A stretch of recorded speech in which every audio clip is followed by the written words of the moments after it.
बोकारो जिला के रहने वाली शहनाज बानो ने अपने पति मोहम्मद समीम अंसारी के ऊपर लगाई आरोप। आइए देखते हैं पूरी रिपोर्ट। मैं शहनाज बानो उर्फ रोजी।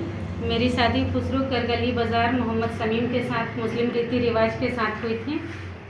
मेरे हस्बैंड शुरू से ही हमें प्रताड़ित करते थे। उनका अफेयर किसी और से चल रहा था और हमने बहुत लाख समझाने की कोशिश की, लेकिन वो समझते नहीं हैं। खुसरू में हम ससुराल में 3-4 साल रहे। उसके बाद बोकारो में हम ज़मीन लिए, मकान बनाए, वहाँ भी उसी तरह से मारपीट करते रहे। मेरे हस्बैंड विदेश में रहते हैं, साल में आते थे 1 महीना 2 महीना के लिए, उसमें हमेशा हमारे साथ मारपीट प्रताड़ित करते रहते थे।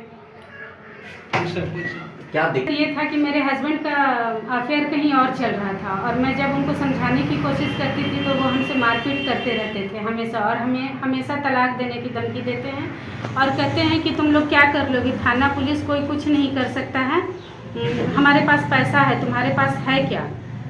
अलग रह रहे हैं या फिर कुछ दिन साथ में रहे थे? अभी भरण पोषण कैसे चल रहा है आपका? भरण पोषण जो पहले कुछ पैसा था उससे चला। अब पैसा हमारे पास बिल्कुल नहीं है, ना ही हमारे हस्बैंड खर्चा भेजते हैं, कुछ भी नहीं। बच्चे का स्कूल से नाम भी कट गया था, तो हम बोकारो पब्लिक में हमारा बच्चा पढ़ता था, वहाँ फीस नहीं जमा होने के कारण में वहाँ बच्चे का नाम कट गया। फिर हमने ओरिएंटल में एडमिशन कराया। बच्चा डिमांड करता है पापा से कि पापा हमको पैसा भेज दीजिए, तो बोलते हैं कैसा पापा, पैसा नहीं भेजेंगे, तुम बेरमू थाना में आकर बोलना कि हम तुम्हारे बाप नहीं हैं, हम कोर्ट में पेपर बना के दे देंगे कि हमको इन लोगों से कोई रिश्ता नाता नहीं है। हम अपने हस्बैंड का जो बचा हुआ पैसा था वो अपने हस्बैंड दोनों के नाम से पैसा जमा करते थे खुसरू के पोस्ट ऑफिस में, जो कि जनवरी 2022 में मेरे हस्बैंड हमको बोले कि ये पैसा मेरे नाम पे कर दो। मतलब मेरे ऊपर बहुत सारा दबाव बनाकर मारपीट करके वो पैसा हमारे नाम से बोले कि इसको तोड़ दो, हमारे नाम पे रहेगा। हमने उसके बाद हमारा 6 डिसमिल का एक खास घर मजरुआ ज़मीन था जो कि हम अपने नाम से लिए हुए थे। मेरे हस्बैंड मारपीट करके किसी भी तरह करके कि नहीं ज़मीन दोगी तो तुम्हारे बच्चे को मार देंगे, यानी जो हमारा बच्चा है बोकारो स्टील सिटी में 6 डिसमिल का एक प्लॉट था, ज़मीन हम लिए थे 2022 में ही लिए हैं जनवरी में। तो वो पहले हम अपने नाम पर लिए थे, लेकिन मेरे हस्बैंड किसी तरह मारपीट करके बहन का बहकावा में आकर वो ज़मीन बोले कि मेरे नाम पे कर दो, लेकिन वो भी ज़मीन लेकर वो अपनी बहन के नाम पे कर दिए हैं, जिसमें कि मेरा सारा ससुराल वाला मिला हुआ है। और मेरे मतलब जो ननद हुई वो हमेशा मतलब इनसे पैसा मांगते रहती है और मेरे हस्बैंड उनको पैसा भेजते रहते हैं बाई अकाउंट, जो कि मेरे पास प्रूफ भी है। ये पासबुक का फ़ोटो है, जब वो पैसा भेजते हैं अपनी बहन को, ये सारे फ़ोटोज़ हैं, मैंने निकाल के रखा हूँ। उनकी बहन का नाम है जमीला खातून उर्फ मुन्नी।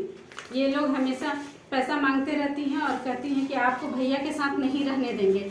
और ये मेरी कोर्ट से भी शादी हुई है 2015। रीति रिवाज से 2007 में शादी हुई। उसके बाद ये जब हमेशा हमें तलाक देने की धमकी देते थे तो 2015 में हमने कोर्ट मैरिज भी किया है। उसके बाद भी फ़ोन पे हमेशा हमको धमकाते रहते हैं कि तुमको मतलब कुछ भी नहीं देंगे, खर्चा पानी कुछ भी नहीं, तुम हमारा क्या कर लोगी। और उसके बाद से तेनूघाट से 2022 24 सितंबर को केस किए हैं कि हमारी पत्नी हमें घर में नहीं आने देती है, जबकि ये बात गलत है।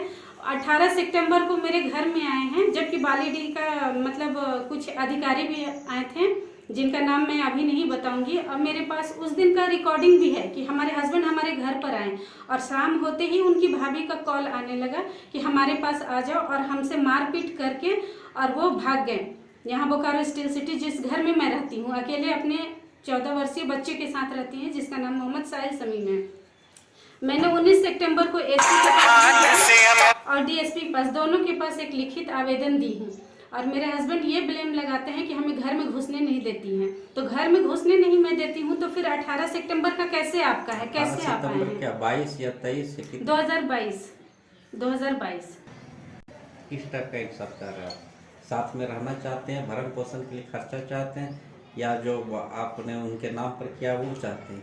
किस टाइप का? देखिए, पहले तो भरण पोषण दिया जाए, अगर साथ में अच्छा से रखेंगे तो रहेंगे, लेकिन उनसे हमारी जान का भी खतरा है, क्योंकि जब आए थे तो हमारे खाना में वो जहर भी मिलाया, जो कि मेरा बेटा देखा। मेरा बेटा को हमारे पास आने नहीं दिया गया, बोला कि मम्मी खाना नहीं खाना, लेकिन मेरे हस्बैंड इतना ज़ोर दिए कि हम एक कवर खाएं तो मतलब मेरी तबीयत बिगड़ गई, जो कि हम ममता हॉस्पिटल में भी हम भर्ती रहे हैं। तो वहाँ हम सोचे स्टेटमेंट, तो हमने थाना में भी हमने सोचा कि मतलब स्टेटमेंट दे, लेकिन मेरे हस्बैंड बहुत रोने लगे और बोले कि नहीं, आज के बाद ऐसा गलती नहीं होगा, इस बार माफ़ कर दो।